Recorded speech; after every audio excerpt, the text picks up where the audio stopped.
आप सबको नमस्कार मेरा।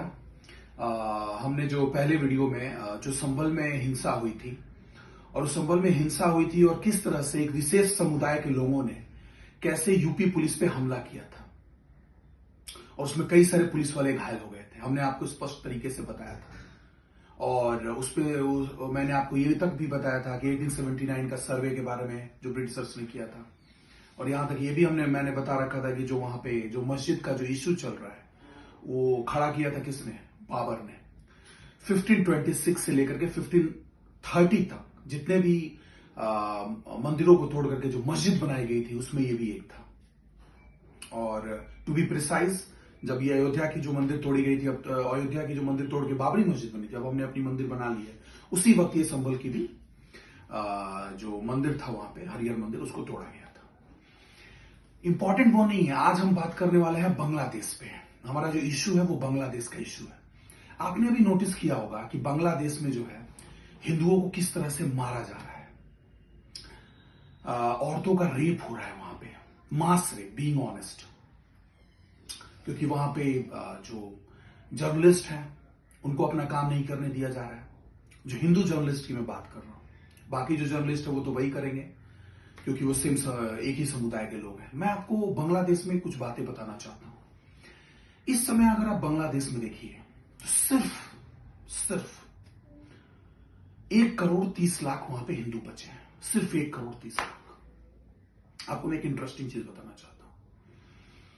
इन 1971, देखिए 1971 में बांग्लादेश बना, और 1971 में जब बांग्लादेश बना तो मैं आपको ये ईमानदारी से बताऊं, उस वक्त ऑपरेशन सर्च लाइट के थ्रू 24 मार्च 1971 पाकिस्तानी आर्मी ने ईस्ट पाकिस्तान में ऑपरेशन सर्च लाइट चलाया था। ये क्या था?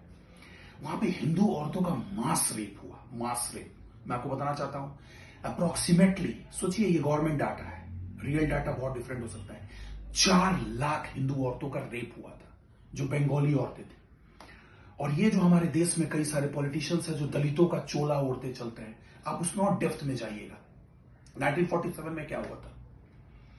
मेनली जो हमारा विभाजन अगर आप अच्छे से देखिएगा तो 2 पार्ट्स, एक आपका बंगाल, ईस्ट बंगाल, वेस्ट बंगाल, और पंजाब के पार्ट का विभाजन। अब मैं आपको एक इंटरेस्टिंग चीज बताता हूं। उस वक्त एक दलित नेता थे, योगेंद्र नाथ मंडल। अब देखिए आप उस वक्त की परिस्थिति और आज की जो देश की परिस्थिति है, उन दोनों को क्या करिए, कोरिलेट करिए। योगेंद्र नाथ मंडल क्या थे? दलित नेता थे। मोहम्मद अली जिन्ना ने क्या किया, उनको अपने से मिला लिया, उनको कन्विंस किया कि जो दलित है आप उनको बोलो कि वो कहां है, हमारे पाकिस्तान बनाने में हमारा साथ है। इसके लिए उनको पोस्ट भी दिया कानून मंत्री का। बट हुआ क्या, मैं आपको इंटरेस्टिंग चीज बताऊं। और देखिए ये सारे के सारे मोस्टली जो दलित थे। और हाँ, मैं एक और चीज, यहाँ पे भीमराव अम्बेडकर की मैं बात करूंगा। भीमराव अम्बेडकर ने स्पष्ट योगेंद्र नाथ मंडल को बोला था कि तुम इनकी मंशा को नहीं समझ रहे हो। जो वहां पे मोहम्मद अली जिन्ना की जो मंशा थी उसको भीमराव अम्बेडकर अच्छे से पहचानते थे। और हुआ वही, जाने के कुछ दिन बाद वहां पे हिंदू औरतों का मास रेप हुआ, कन्वर्जन हुआ। और ये सब देखते हुए फिर योगेंद्र नाथ मंडल भारत में आगे 1964 में उनका डेथ हो गया। यहां पे उनको कोई पूछने वाला नहीं था, क्योंकि जिस प्रकार का उन्होंने फैसला लिया था 1947 में। अब देखो उनके एक फैसले से उसका इंपैक्ट देखो, आप एक गलत फैसले से क्या क्या इंपैक्ट पड़ता है। और जब देश आजाद हुआ उस वक्त हमारी लिटरेसी रेट आपको पता है, out of 100 only 15 to 16% literacy rate थी। इसलिए देखो एजुकेशन कितना इंपॉर्टेंट है। अगर लोग एजुकेटेड रहते तो वो ध्यान देते कि कैसा ये मूर्ख लीडर है, इसकी बात हमको नहीं माननी है, योगेंद्र नाथ मंडल की। वो वहां से मैं बंगाल की बात कर रहा हूं, ईस्ट बंगाल में, east Bengal, west Bengal, east Bengal जो था ईस्ट पाकिस्तान बन गया, वहां चलेगा। 1971 में क्या हुआ, ऑपरेशन सर्च लाइट की मैंने बात बताई, 4 लाख हिंदू औरतों का रेप हुआ। आप विश्वास नहीं करोगे, 25,000 रेप के बाद 25,000 बच्चों का जन्म हुआ रेप से, कोई नामो निशान नहीं। ये जो हमारे जनरल वीके सिंह, गाजियाबाद से इसके पहले सांसद थे, वो हमारे जो है आर्मी चीफ होकर के रिटायर हुए। उन्होंने बता रखा था उस वक्त वो क्या थे, नॉर्मल सोल्जर, एनडीए पास करके सोल्जर। वो पास करने के बाद उनकी ट्रेनिंग हो गई थी, वो गए हुए थे वहां पे लड़। वो बता रहे थे कि जब वो गए वहां पे औरतों के शरीर पे एक भी कपड़े नहीं थे। एक औरत ने उनका जो बंदूक लेकर खुद को सुसाइड करने की कोशिश की, बिकॉज वहां पे पाकिस्तानी आर्मी उनका रेप करती थी। और मैं एक और इंटरेस्टिंग चीज बताता हूं, आप हमारे देश में देखो, यूनाइटेड नेशंस के नाम पे रोना रोना बहुत लोग रोते हैं।